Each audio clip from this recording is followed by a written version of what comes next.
Yeah, this was like a toy that was sold at Toys R Us back in the day when I was little.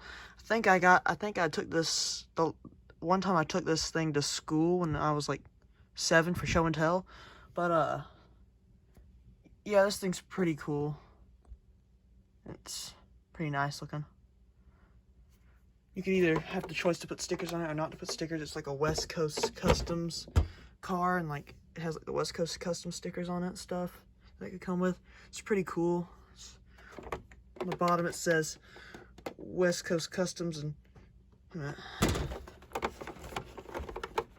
the bottom it says West Coast Customs, Fastlane, Toys R Us, you know, battery cover stuff. It has some pretty cool, little things on the bottom, the little West Coast logo and stuff.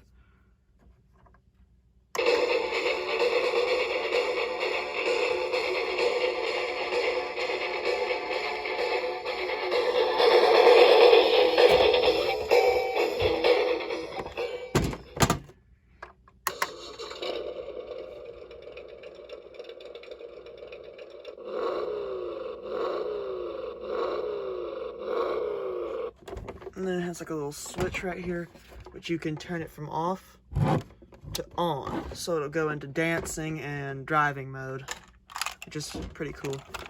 And I wanted to prop the back of this thing up with a little McDonald's toy. McDonald's Hummer, actually. Let's be precise what kind of toy it is. This looks bad.